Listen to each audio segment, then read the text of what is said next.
You are looking at Julian's pronunciation guide, where we look at how to pronounce better some of the most mispronounced words in the world, like this other curious word, but how do you say what you're looking for today? Let's learn once and for all how to pronounce this word from music. If you want to learn more music vocabulary, especially one that is confusing like this, stay tuned, I've got more videos for you coming up.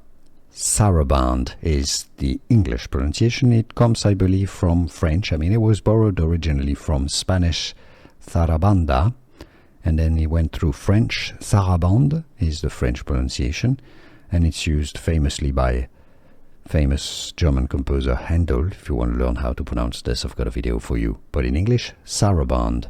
Sarabande.